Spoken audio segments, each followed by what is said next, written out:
Welcome to 4 TV. ముందుగా bulletin లో headlines చూద్దాం.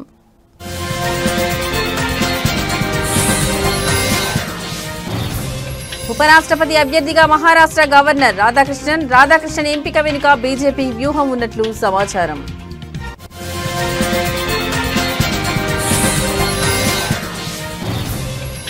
అనారోగ్యంతో బాధపడుతున్న నవీన్ పట్నాయక్ ఓ ప్రైవేట్ ఆసుపత్రిలో చేరిన జనతాదళ్ అధినేత.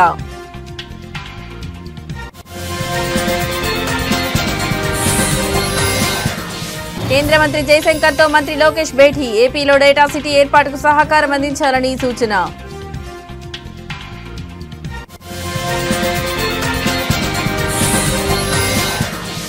రామంతపూర్ ప్రాంతంలో ఉద్రిక్త వాతావరణం. విద్యుత్ షాక్ కారణంగా 5 మరణం.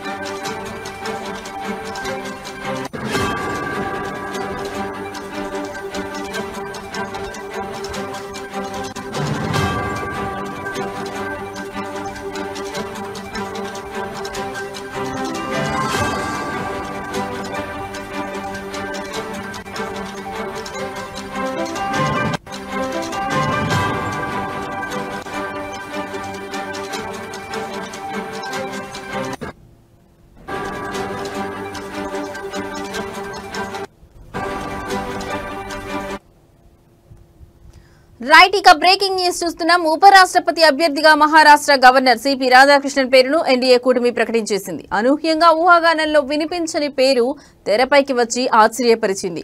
అయితే రాధాకృష్ణన్ ఎంపిక వెనుక బీజేపీకి చాలా వ్యూహం ఉన్నట్లుగా తెలుస్తోంది.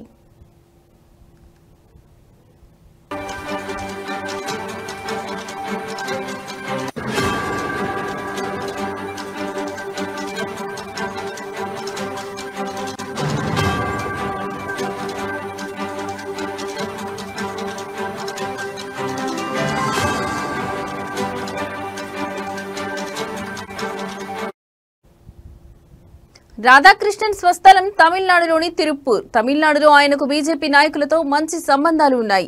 ఇక జార్ఖండ్, తెలంగాణ, పుదుచ్చేరి గవర్నర్ గా పనిచేసిన అనుభవం ఉంది. అంతేకాకుండా ఆర్ఎస్ఎస్ తో మంచి సంబంధాలు ఉన్నాయి. ఇక వచ్చే ఏడాది ఫిబ్రవరి లేదా మార్చిలో తమిళనాడు అసెంబ్లీ ఎన్నికలు జరగనున్నాయి. ఈసారి తమిళనాడులో బలం పుంజుకోవాలని బీజేపీ భావిస్తోంది.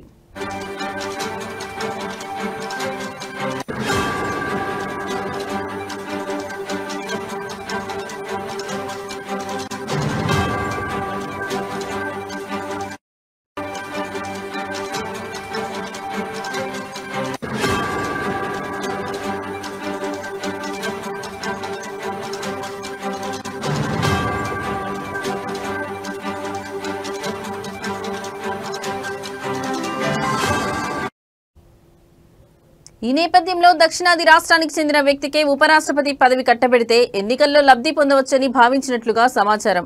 అంతేకాకుండా దక్షిణాది రాష్ట్రాల్లో సొంతంగా బలం పెరిగే అవకాశాలు ఉంటాయని ఆలోచన చేసినట్లుగా తెలుస్తోంది.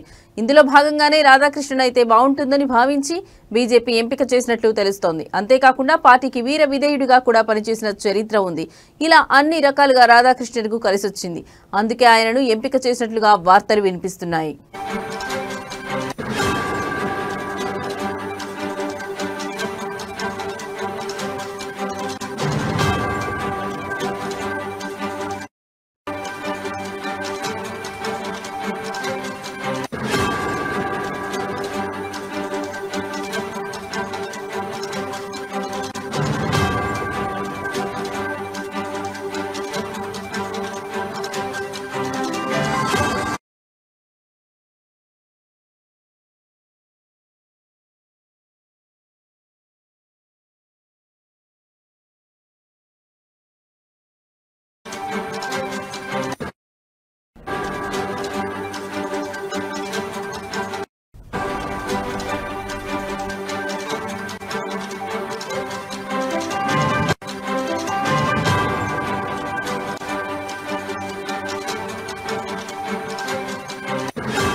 రైట్ ఇక మరో బ్రేకింగ్ న్యూస్ చూస్తున్నాం. బీజు జనతాదళ్ అధినేత ఒడిశా ప్రతిపక్ష నాయకుడు 78 ఏళ్ల నవీన్ పట్నాయక్ అనారోగ్యంతో బాధపడుతూ భువనేశ్వర్లోని ఒక ప్రైవేట్ ఆసుపత్రిలో చేరారు. వయసురీత్యా వచ్చిన సమస్యలతో ఆయన చికిత్స పొందుతున్నట్లు పార్టీ వర్గాలు వెల్లడించాయి. ప్రస్తుతం ఆయన వైద్యుల పర్యవేక్షణలో ఉన్నారు. నవీన్ పట్నాయక్ ఆరోగ్యం గురించి పార్టీ ఎక్స్ లో ఒక పోస్ట్ చేసింది. డిహైడ్రేషన్ కారణంగా ఆయన భువనేశ్వర్లోని ఆసుపత్రిలో చేరారని, ప్రస్తుతం ఆయన ఆరోగ్య పరిస్థితి మెరుగుపడుతుందని, జగన్నాథుడి ఆశీస్సులు, ఒడిశా ప్రజల ప్రేమతో ఆయన త్వరలోనే ఆసుపత్రి నుంచి డిశ్చార్జ్ అవుతారని పోస్టులో పేర్కొంది.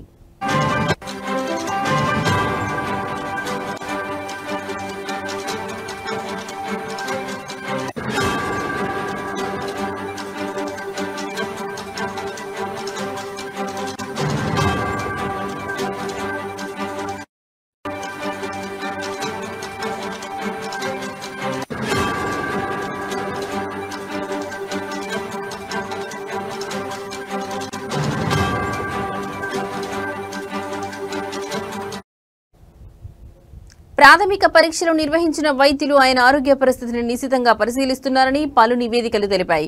ఆయన ఆరోగ్య పరిస్థితిపై ఆసుపత్రి యంత్రాంగం మరికొన్ని గంటల్లో ప్రకటన విడుదల చేసే అవకాశం ఉంది. నవీన్ పట్నాయక్ ఆసుపత్రిలో చేరారనే వార్త బయటికి రావడంతో రాష్ట్ర వ్యాప్తంగా ఉన్న ఆయన మద్దతుదారులు, శ్రేయోభిలాషులను ఆందోళనకు గురయ్యారు. అనేక మంది రాజకీయ నాయకులు, సాధారణ ప్రజలు ఆయన త్వరగా కోలుకోవాలని పూజలు చేస్తున్నారు. నవీన్ పట్నాయక్ ఇటీవల ముంబైలో సర్వికల్ ఆర్కిరైటిస్ శస్త్రచికిత్స చేయించుకున్న విషయం తెలిసిందే. అక్కడ ఆయన కొన్ని రోజులు నిపుణుల పర్యవేక్షణలో గడిపారు. ప్రస్తుతం ఆయన అనారోగ్యం మరోసారి పార్టీ కార్యకర్తల్లో ఆందోళనను రేకెత్తించింది.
రైట్ ఇక బ్రేకింగ్ న్యూస్ చూస్తున్నాం. లోక్సభ ప్రతిపక్ష నాయకుడు, కాంగ్రెస్ పార్టీ అగ్రనాయకుడు రాహుల్ గాంధీ బీహార్లో ఓటర్ అధికార యాత్రను ప్రారంభించారు.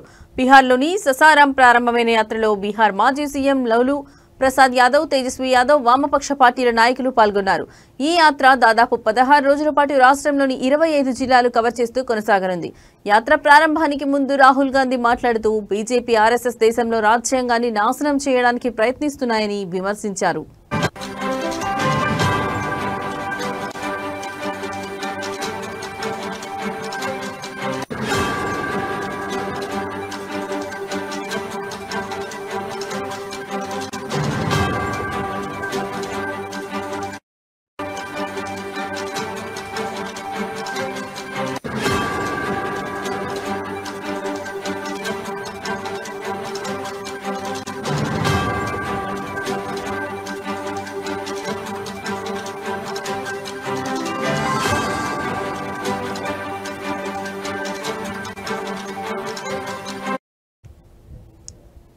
కాంగ్రెస్ పార్టీ చేసిన దర్యాప్తులో ఈసీ మహారాష్ట్రలో 1 కోటి మంది ఓటర్లను కొత్తగా సృష్టించిందని అన్నారు. ఎక్కడా కొత్త ఓటర్లు వస్తే అక్కడ బీజేపీ కూటమి గెలిచిందన్నారు. అసలు అన్ని చోట్ల అంతమంది కొత్త ఓటర్లు ఎక్కడి నుంచి వచ్చారని ప్రశ్నించారు. తమ పార్టీ ఆధ్వర్యంలో కొత్త ఓటర్లపై ఫిర్యాదు చేసినట్లు తెలిపారు. కర్ణాటకలో చేసిన దర్యాప్తులో అన్ని రికార్డులను పోల్చితే రాష్ట్రంలో ఒక్కో అసెంబ్లీలో 1,00,000కు పైగా ఓట్లు చోరీ అయినట్లు గుర్తించామన్నారు. వీటిపై ఈసీకి ఫిర్యాదు చేస్తే తమ నుంచి అఫిడవిట్ కోరిందని అన్నారు. వారి దగ్గర ఉన్న డాటా గురించి ప్రశ్నిస్తే ఇలా అడగడం సరైనదా అని ప్రశ్నించారు. సీసీటీవీ వీడియోగ్రఫీని అడిగితే దానికి కూడా నిరాకరించినట్లు తెలిపారు. దేశంలో చాలా చోట్ల లోక్సభ, అసెంబ్లీలో ఓట్లు చోరీకి గురి అవుతున్నాయన్నారు. ఓటర్లను విభజించడం ద్వారా బీహార్లో కూడా ఓట్లను చోరీ చేయడానికి వారు సిద్ధమవుతున్నారని, కానీ తాము బీహార్ ప్రజలు వారికి ఈ అవకాశం ఇవ్వమని స్పష్టం చేశారు.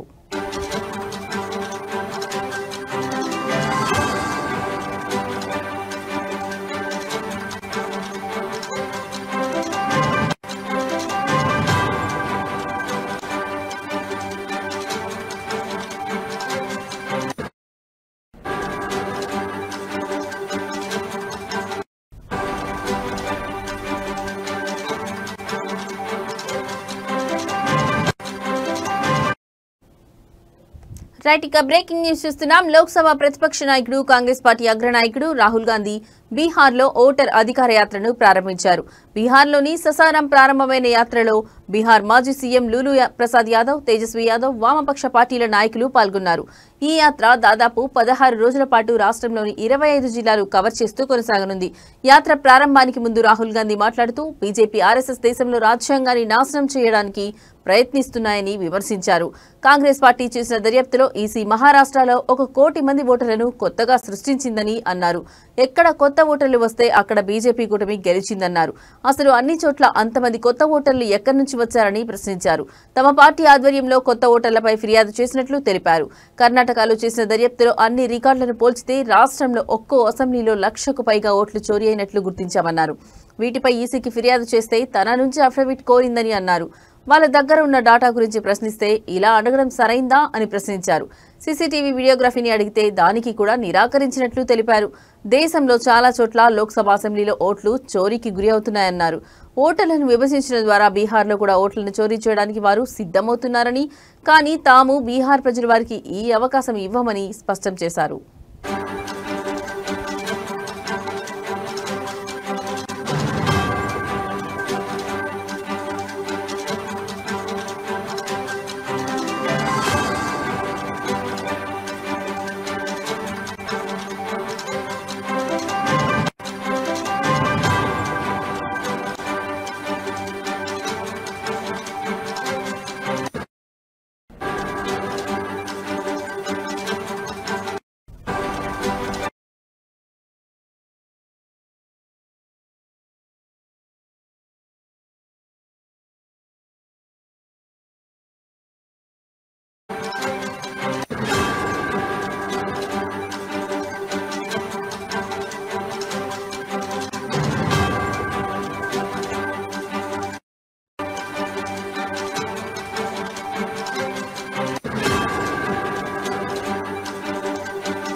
ఏపీ నుంచి ఉద్యోగాల కోసం ఇతర దేశాలకు వెళ్లే యువతకు సాఫ్ట్ స్కిల్స్ లో శిక్షణ ఇచ్చేందుకు విశాఖపట్నంలో AI center of excellence data city ఏర్పాటుకు కేంద్ర సహకారం అందించాలని కేంద్ర విదేశాంగ శాఖ మంత్రి జయశంకర్ కు రాష్ట్ర విద్యా, ఐటీ, ఎలక్ట్రానిక్స్ శాఖల మంత్రి నారా లోకేష్ విజ్ఞప్తి చేశారు.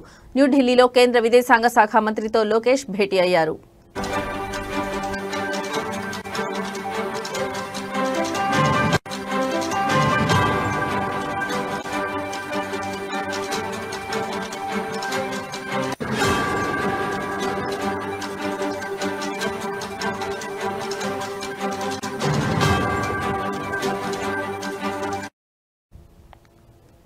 ఈ సందర్భంగా మంత్రి లోకేష్ మాట్లాడుతూ విశాఖపట్నంలో డేటా సిటీని అభివృద్ధి చేయడం వల్ల భవిష్యత్తులో ఏపీ టెక్నాలజీ హబ్ గా తయారవుతుందని చెప్పారు.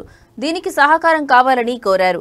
ఆంధ్రప్రదేశ్ నుంచి వలస వెళ్లే కార్మికుల సంక్షేమం, భద్రత, గౌరవాన్ని కల్పించేందుకు ప్రవాస భారతీయ బీమా యోజన వంటి పథకాలను విస్తరించాలని, సంబంధిత ఫిర్యాదుల పరిష్కారం కోసం ఏపీలో ప్రత్యేక విభాగాన్ని ఏర్పాటు చేయాలన్నారు.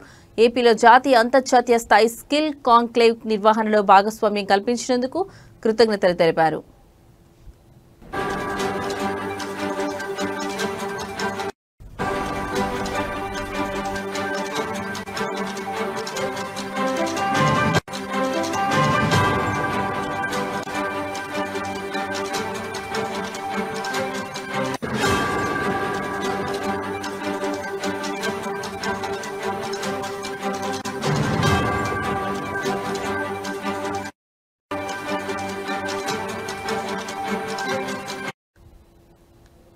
వలస కార్మికులకు ఓవర్సీస్ ట్రైనింగ్, మైగ్రేషన్ ఇన్ఫ్రాస్ట్రక్చర్ కోసం ఫాస్ట్ ట్రాక్ అనుమతులతో పాటు నిధులు మంజూరు చేయాలని మంత్రి నారా లోకేష్ కోరారు. ఇటీవల సీఎం చంద్రబాబు నేతృత్వంలో ఆంధ్రప్రదేశ్ ప్రభుత్వ బృందం సింగపూర్ పర్యటన వివరాలు, వివిధ రంగాల్లో రాష్ట్ర అభివృద్ధికి సింగపూర్ ప్రభుత్వంతో జరిగిన చర్చల గురించి లోకేష్ వివరించారు. దీనికి మీ పూర్తి సహకారం కావాలని లోకేష్ మంత్రి జయశంకర్ను కోరారు.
రైట్, ఇక బ్రేకింగ్ న్యూస్ చూస్తున్నాం. దేశ రాజధాని ఢిల్లీకి వరద ముప్పు పొంచి ఉందని, యమునా నది ప్రవాహం డేంజర్ మార్కుకు చేరువైందని అధికారులు హెచ్చరికలు జారీ చేశారు.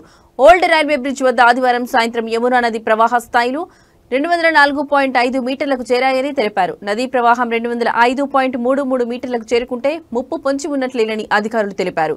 ఎగువన కురుస్తున్న వర్షాలకు తోడు హత్నీకుండ్ డ్యాం నుంచి భారీగా నీటిని విడుదల చేస్తుండటంతో యమునా నదిలో నీటి ప్రవాహం పెరిగిందన్నారు.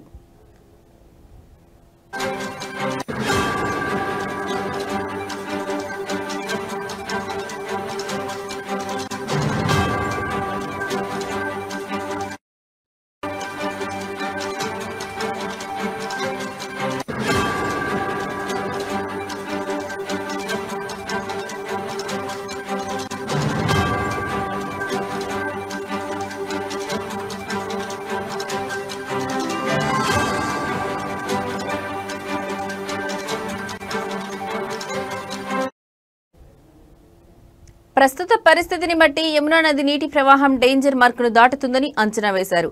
ఈ నేపథ్యంలో యమునా తీర ప్రాంతంలోని ప్రజలను సురక్షిత ప్రాంతాలకు తరలించే ఏర్పాట్లు చేస్తున్నట్లు వివరించారు.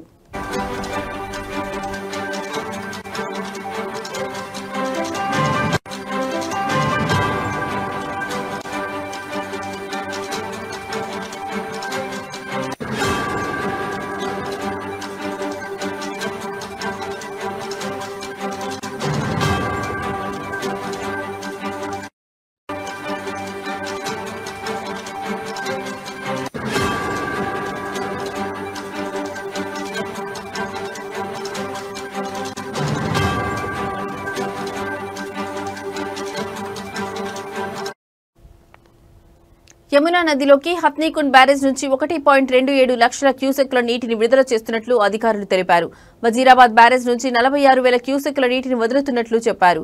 ఈ రెండు బ్యారేజ్ల నుంచి విడుదలయ్యే నీరు ఢిల్లీ దాకా చేరుకోవడానికి సుమారు 48 నుంచి 50 గంటలు పడుతుందని అన్నారు. దీంతో ఢిల్లీలోని లోతట్టు ప్రాంతాలు నీట మునిగే అవకాశం ఉందని తెలిపారు.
రైట్, ఇక బ్రేకింగ్ న్యూస్ చూస్తున్నాం. రామంతపూర్లో విద్యుత్ షాక్ కారణంగా మొదటి 5గురు మరణించారు. ఈ ఘటనలో తీవ్రంగా గాయపడిన గణేష్ అనే వ్యక్తి ఉస్మానియా ఆసుపత్రిలో చికిత్స పొందుతూ మరణించడంతో మృతుల సంఖ్య 6కు చేరింది.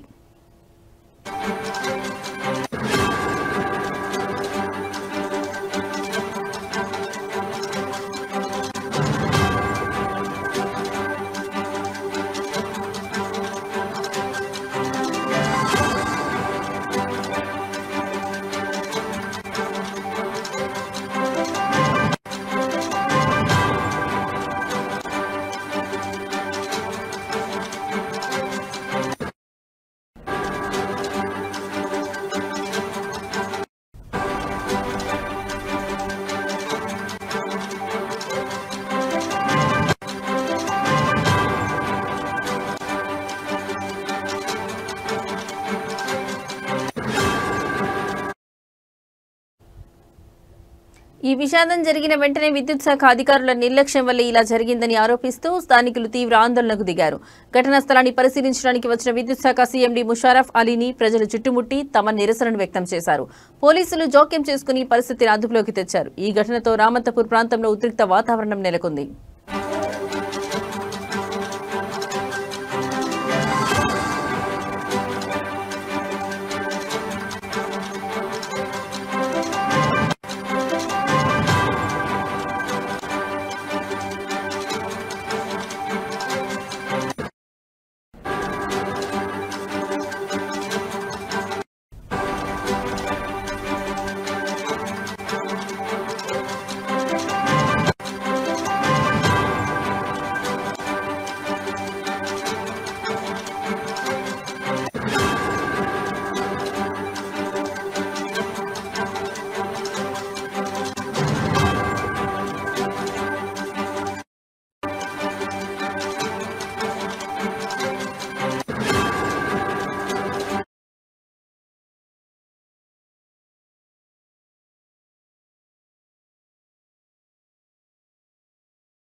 రైట్ ఇక బ్రేకింగ్ న్యూస్ చూస్తున్నాం. శ్రావణ మాసం చివరి వారం కావడంతో వేములవాడ శ్రీ రాజరాజేశ్వర దేవస్థానంలో భక్తుల రద్దీ అధికంగా కనిపిస్తోంది.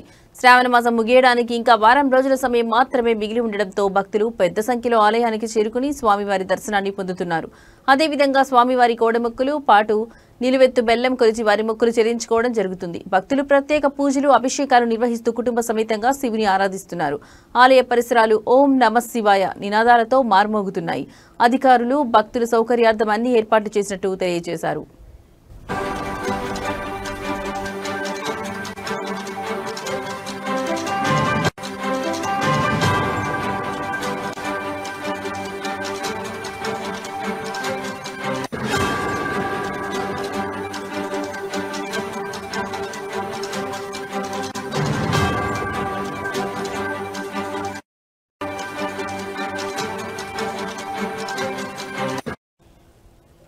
రైట్ ఇక బ్రేకింగ్ న్యూస్ చూస్తున్నాం. శ్రావణ మాసం చివరి వారం కావడంతో వేములవాడ శ్రీ రాజరాజేశ్వర దేవస్థానంలో భక్తుల రద్దీ అధికంగా కనిపిస్తోంది. శ్రావణ మాసం ముగియడానికి ఇంకా వారం రోజుల సమయం మాత్రమే మిగిలి ఉండడంతో భక్తులు పెద్ద సంఖ్యలో ఆలయానికి చేరుకుని స్వామివారి దర్శనాన్ని పొందుతున్నారు.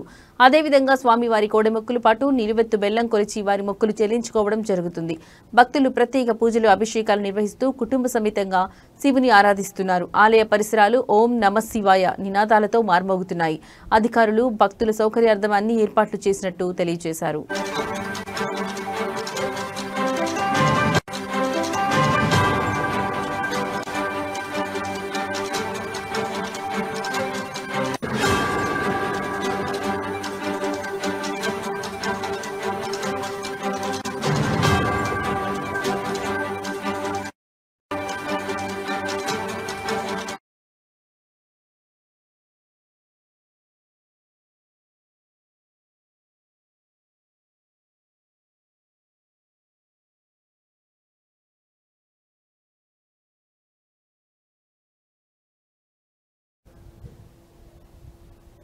ఇవి ఇప్పటివరకు నా బులెటిన్ అప్డేట్స్. నమస్తే.